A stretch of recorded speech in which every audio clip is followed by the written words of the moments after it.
What happens when you take ordinary people, strip away their identity, and give them unchecked power over others? In 1971, a group of young men walked into the basement of Stanford University's psychology building. By the end of the week, some of them had become tyrants. Others were broken down, emotionally shattered. This was no horror movie. It was a real-life experiment that shocked the world. It was called the Stanford Prison Experiment, and it was designed to explore one disturbing question. What happens when good people are placed in a bad system? This is a story about the terrifying ease with which morality can be replaced by cruelty, and how the line between right and wrong is sometimes as thin as a uniform. The experiment was led by psychologist Philip Zimbardo. He wanted to study the psychological effects of perceived power, in particular, how people would behave when assigned roles as guards or prisoners in a simulated prison environment. He placed an ad in a local newspaper looking for volunteers to participate in a psychological study of prison life. 70 applicants responded. 24 were selected, all male, all college students, all mentally and emotionally stable. No one had a criminal record. No one expected what was coming. They were randomly assigned to two groups, guards and prisoners. The experiment would take place in a mock prison built in the basement of Stanford's psychology department. Cells were created using doors with bars and steel beds. There were solitary confinement rooms. The environment was intentionally designed to feel as real as possible. Then came the twist. Zimbardo didn't just want them to act the part. He wanted them to become their roles. Prisoners were arrested at their homes, handcuffed by real police officers, and brought to the mock prison as if they had truly committed crimes. They were fingerprinted, blindfolded, and stripped. They were given numbers instead of names. Those numbers would be their only identity. The guards were given khaki uniforms, mirrored sunglasses to avoid eye contact, and wooden batons. They were told they could run the prison however they saw fit, but were forbidden from using physical violence. With those simple instructions, the experiment began, and within hours everything started to unravel. At first, the prisoners joked around. They didn't take it seriously. But the guards, well, something changed in them almost immediately. They started enforcing rules, then humiliating prisoners, then punishing them. What kind of punishments?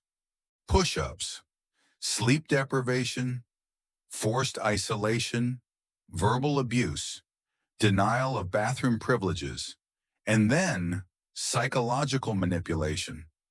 The guards began playing mind games.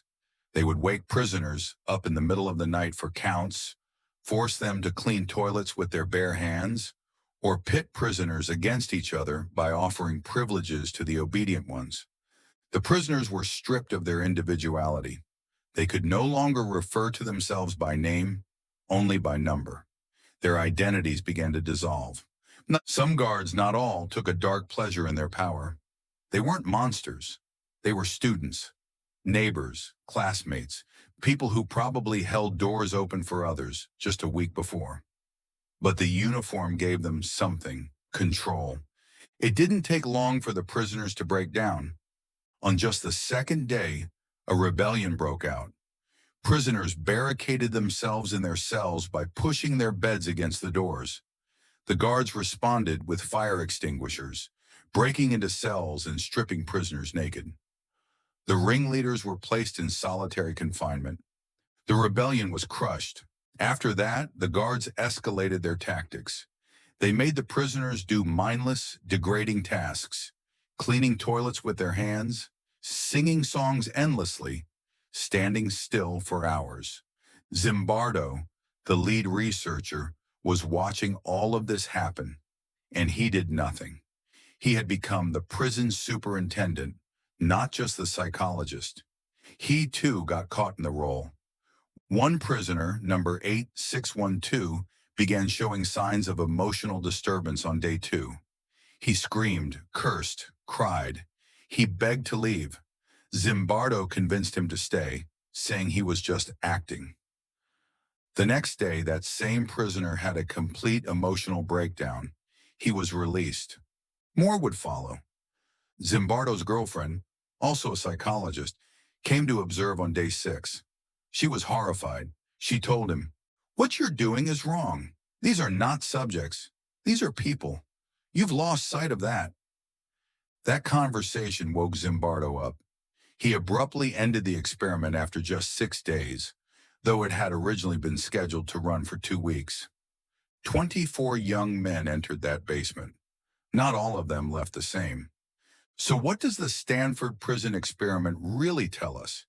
Is it proof that power corrupts, or that systems, not individuals, are to blame for cruelty?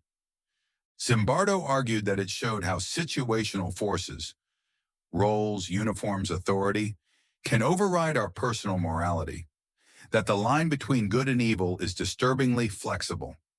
But critics disagree.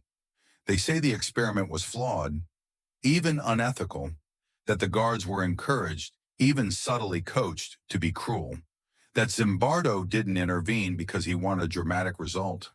Some even say it wasn't a true experiment at all, more of a theatrical performance with psychological consequences. So was it a groundbreaking insight into human behavior, or a cautionary tale of scientific overreach? Maybe. It's both. This is only the beginning. In part 2, things spiral far beyond what anyone expected, including the man running the experiment. Don't miss it. Subscribe and follow this story to the very end.